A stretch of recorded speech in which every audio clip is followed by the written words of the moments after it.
Vertical self management centre नाम की एक जेल से, जहां गोरेंग नाम के एक आदमी की आंख खुली और उसने देखा कि वो 48 नंबर कमरे में कैद था। वहां एक बिस्तर और सिंक के अलावा और कुछ नहीं था। और अजीब बात ये थी कि कमरे के बीचों बीच एक छेद था। उस कमरे में लियो नाम का एक कैदी भी था, जिसने बताया कि यहाँ सैकड़ों मंजिलें हैं और हर मंजिल पर 2 कैदी हैं। हर रोज इस छेद से खाना नीचे आता है और कैदियों के पास खाना खाने के लिए सिर्फ 2 मिनट होते हैं। इसके बाद ये खाना अगली मंजिल पर जाता है। हर महीने के अंत में कैदियों को अलग मंजिल पर भेजा जाता था। जब गोरेंग के कमरे में पहली बार खाने का टेबल आया तो उसने कुछ नहीं खाया, क्योंकि उसने निचली मंजिलों के लोगों के लिए खाना बचाने का फैसला किया। खैर, लियो ने फटाफट से खाना ठूसा और बचे हुए खाने पर थूक दिया, क्योंकि वो जानता था कि ऊपर की मंजिलों के लोग भी यही करते हैं। फिर गोरेंग ने अपने लिए एक सेब रख लिया, पर टेबल के नीचे जाते ही कमरे में गर्मी बढ़ने लगी। असल में खाने को अपने पास रखना मना था, इसीलिए गोरेंग को ये सेब फेंकना होगा, वरना वो यहीं जलकर मर जाएगा। तब गोरेंग को वो इंटरव्यू याद आया जो उसने इस जगह पर आने से पहले दिया था।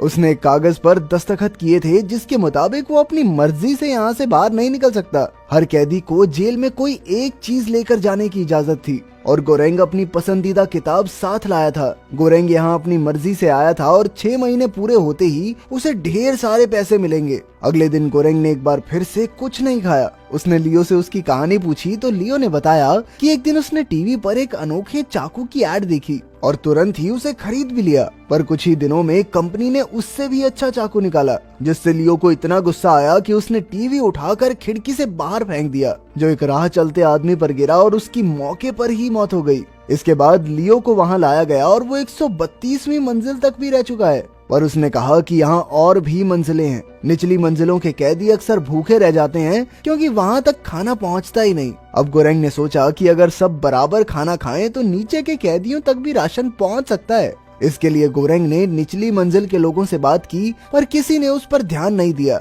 फिर लियो ने निचली मंजिल में पेशाब करके अपना चाकू दिखाया, जो वो जेल में अपने साथ ही लाया था। अगले दिन जब टेबल आया तो गोरेंग ने खाना खाया, पर अचानक ऊपर की मंजिल से एक आदमी नीचे आकर गिरा। लियो ने कहा कि ऐसा अक्सर होता है, लेकिन कोई कुछ कर नहीं सकता इस बारे में। लियो ने बताया कि वो अगले महीने भी एक साथ ही होंगे। और तब गोरेंग उसकी बातों से समझ गया कि जब लियो निचली मंजिल पर था, तब वो भूख के चक्कर में अपने साथी को ही मारकर खा गया था। अगली बार जब टेबल आया तो उस पर मिहारू नाम की एक औरत बैठी थी। गोरेंग ने देखा कि वो जख्मी थी, पर लियो ने गोरेंग को उससे दूर रहने को कहा। मिहारू हर महीने एक बार टेबल पर बैठकर नीचे तक जाती थी, ताकि वो अपने खोए हुए बच्चे को ढूंढ सके। साथ ही वो कई कैदियों को भी मार डालती थी, ताकि अगले महीने उसे अपने बेटे के साथ रखा जाए। शायद पहले जो आदमी गिरा था उसे मिहारू ने ही मारा होगा। लियो ने बताया कि मैंने किसी को मारा नहीं, बल्कि जो लाश मेरे कमरे में गिरी, मैंने सिर्फ उसका मांस खाया। इसके बाद जब मिहारू अगली मंजिल पर गई तो कैदियों ने उसका फायदा उठाने की कोशिश की।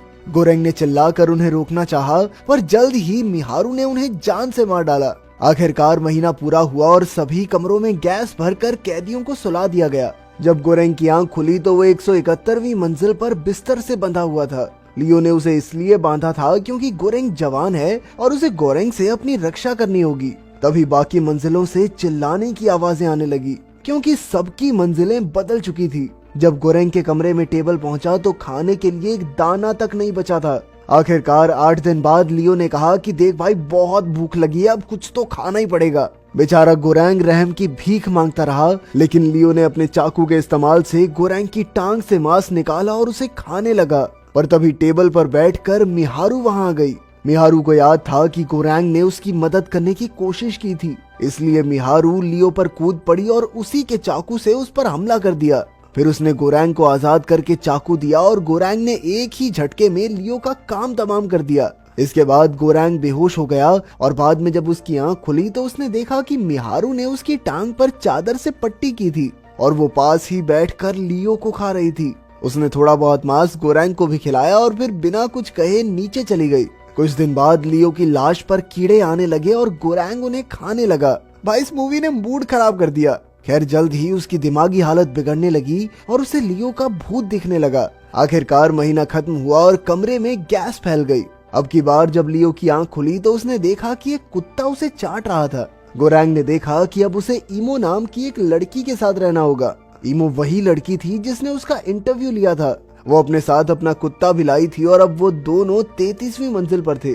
वो लड़की थोड़ी सनकी सी थी और यहाँ पर अपनी मर्जी से आई थी। उसके मुताबिक यहाँ 200 मंजिलें थी, पर गोरैंग ने कहा कि यहाँ होंगी, लेकिन खाना तो सालों के पास 50 के लिए भी नहीं है। इस पर ईमो ने कहा कि सब अगर अपनी जरूरत के हिसाब से खाएं तो सबका पेट भर जाएगा, लेकिन इसके लिए सभी कैदियों को एकजुट होना होगा। पर गोरैंग ने कहा कि ऐसा कभी नहीं होने वाला। बाद में जब खाना आया तो ईमो ने खुद और अपने कुत्ते को सिर्फ जरूरत के हिसाब से खिलाया। फिर उसने 2 लोगों के लिए प्लेट तैयार की और जब खाना नीचे पहुंचा तो उसने नीचे वाले कैदियों से उसकी बनाई हुई प्लेट में से खाने को कहा और कहा कि भैया प्लीज अगले कैदियों के लिए प्लेट बना देना। खैर लाजमी सी बात है कि उसकी किसी ने नहीं सुनी और गोरेंग ने फिर से कहा कि मैं ये सब करके देख चुका हूँ, कोई फायदा नहीं होने वाला। पर ईमो ने हार नहीं मानी और रोज लोगों को जरूरत के मुताबिक खाने को कहती रही। 2 हफ्तों बाद गोरेंग भी तंग आ गया और उसने नीचे वाले कैदियों से कहा कि आज अगर इस लड़की की बात नहीं मानी ना तो रोज तुम्हारे खाने पे मूत के भेजूंगा सालों। गोरेंग की ये तरकीब कामयाब रही और कैदी यही संदेश आगे पहुंचाने लगे। कुछ समय बाद टेबल आया तो उस पर मिहारू बेहोश पड़ी थी। गोरेंग और ईमो ने उसे बिस्तर पर लिटा दिया। शाम तक भी जब उसे होश नहीं आया तो बेचारा गोरेंग खुद जमीन पर सो गया। लेकिन जब उसकी आंख खुली तो उसने देखा कि वो दोनों लड़कियां लड़ रही थी, क्योंकि मिहारू ईमो के कुत्ते को मारकर खा गई थी। खैर अगले दिन वो टेबल पर बैठकर चली गई। गोरेंग ने ईमो को बताया कि मिहारू अपना खोया हुआ बच्चा ढूंढ रही है, पर ईमो ने कहा कि पागल वागल है क्या, 10 महीने पहले ये अकेली यहाँ पर आई थी। फिर बातों बातों में हमें पता चला कि ईमो को दरअसल कैंसर है। खैर जल्द ही महीने का आखिरी दिन आ गया और गोरेंग ने उसे कुछ खाने को दिया, क्योंकि हो सकता है कि कल कुछ भी नसीब ना हो पाए। लेकिन ईमो बिस्तर से ही नहीं उठी। अगली सुबह गोरेंग उठा तो उसने देखा कि वो 202वीं मंजिल पर था और उनके नीचे न जाने कितनी और मंजिलें थी। ये देखकर ईमो खुद को संभाल नहीं पाई और उसकी मौत हो गई। तभी गोरेंग को लियो का भूत दिखा और वो कहने लगा कि क्या गोरेंग अब इस लड़की को भी खा जाएगा। अचानक से उसे ईमो और उसका कुत्ता भी दिखने लगे, जो कह रहे थे कि उसे ईमो का मांस खाना चाहिए। गोरेंग ने उनके झांसे में ना आने की पूरी कोशिश की। वो अपनी किताब के कुछ पन्ने फाड़कर खाने लगा ताकि उसे भूख ना लगे। फिर उसने कांच से दीवार पर लकीरें खींचकर दिन गिनने शुरू किए, पर जल्द ही भूख ने उसके दिमाग पर काबू कर लिया और वो ईमो का मांस काटकर खाने लगा। कुछ समय बाद कैदियों के कमरे बदले गए और इस बार गोरेंग खुश था, क्योंकि वो 6ठी मंजिल पर था। उस कमरे में मिहारू भी थी और उसने अचानक चाकू से गोरेंग पर हमला कर दिया। लेकिन असल में ये सिर्फ एक सपना था। असल में गोरेंग के कमरे में ब्रूनो नाम का एक आदमी था जो अपने साथ रस्सी लाया था। वो ये सोचकर बहुत खुश हो रहा था कि रस्सी की मदद से बिल्डिंग के टॉप तक पहुंच जाएगा। जब उसने 5वीं मंजिल के लोगों से मदद मांगी तो उन्होंने ब्रूनो की रस्सी पकड़ ली, पर जब ब्रूनो ऊपर चढ़ रहा था तो ऊपर से एक कैदी ने ब्रूनो के मुंह पे टट्टी कर दी। अचानक ब्रूनो नीचे गिर पड़ा और ऐन वक्त पर गोरेंग ने उसकी जान बचाई। इस सब के चक्कर में रस्सी भी नीचे गिर गई। कुछ समय बाद गोरेंग को लियो और ईमो के भूत फिर से दिखाई देने लगे। लियो ने उसे कहा कि तुम्हें हिम्मत रखनी होगी, क्योंकि अब सिर्फ 1 ही महीना बाकी है। और ईमो ने उसे याद दिलाया कि कुछ भी अचानक नहीं बदलता। ये सब सुनकर गोरेंग जोश में आ गया और ब्रूनो की मदद से एक प्लान बनाने का फैसला किया। प्लान के मुताबिक वो कोई भी हथियार लेकर खाने के टेबल पर कूदेंगे और नीचे जाकर सबको उतना ही खाना देंगे जिससे हर एक कैदी का पेट भर सके। गोरेंग ने टेबल की स्पीड से हिसाब लगाया कि यहाँ 250 मंजिलें तो होंगी। ब्रूनो भी उसके साथ जुड़ गया और उन्होंने बेड तोड़कर लोहे के हथियार बनाए। फिर वो टेबल पर कूदे और 7वीं मंजिल पर पहुंचे। गोरेंग ने कहा कि इन कैदियों को तो कुछ नहीं मिलना चाहिए, क्योंकि इन्होंने कल ही तो खाया था और कल फिर से भी खाएंगे, इसीलिए उन्हें 50वीं मंजिल से ही खाना बांटना शुरू करना होगा।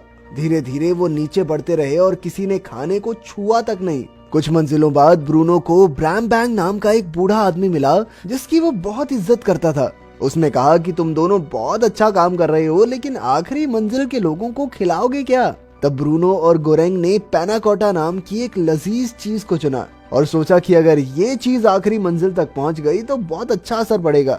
इसी तरह उन्होंने अपना मिशन जारी रखा और पैनाकोटा की रखवाली करते हुए आगे बढ़ने लगे। जब वो 50वीं मंजिल पर पहुंचे तो उन्होंने बराबर हिस्सों में खाना देना शुरू कर दिया और सभी लोग इससे काफी खुश हुए। जब वो 97th फ्लोर पर आए तो उन्हें एक बीमार बूढ़ा आदमी मिला। गोरेंग ने उस बेचारे बूढ़े आदमी को थोड़ा सूप पिलाया। अगली मंजिल पर सिर्फ एक लाश थी और गोरेंग तुरंत समझ गया कि ये मिहारू का कमरा है। टेबल वहाँ पर रुका ही नहीं, क्योंकि वहाँ कोई जिंदा कैदी नहीं था। जल्द ही गोरेंग समझ गया कि उसका हिसाब गलत है और यहाँ 250 से भी कहीं ज्यादा मंजिलें होंगी। फिर उन्होंने अगली मंजिल पर देखा कि 2 आदमी मिहारू पर हमला कर रहे थे। एक के हाथ में तलवार थी और दूसरा काफी हट्टा कट्टा था। इसीलिए जब गोरेंग और ब्रूनो उसे बचाने कूदे तो उनके लिए लड़ना बहुत मुश्किल हो गया। ब्रूनो ने पहले आदमी को मारा और फिर गोरेंग के साथ मिलकर पहलवान का भी काम तमाम कर दिया। लेकिन अब बहुत देर हो चुकी थी क्योंकि मिहारू पहले ही मारी गई थी। गोरेंग उसके दुख में रोने लगा पर ब्रूनो ने उसे टेबल पर खींच लिया। इसके बाद वो हर मंजिल पर बराबर खाना बांटते रहे। हालांकि कई मंजिलों पर सिर्फ मरे हुए कैदियों की लाशें थी। आखिरकार टेबल 333वीं मंजिल पर आकर रुक गया और उन्हें लगा कि यही आखिरी मंजिल है। पहले तो उन्हें लगा कि यहाँ कोई नहीं रहता, पर असल में कोई बिस्तर के नीचे छिपा हुआ था। ये कोई और नहीं बल्कि मोरो था। दरअसल वो ही मिहारू का खोया हुआ बच्चा था।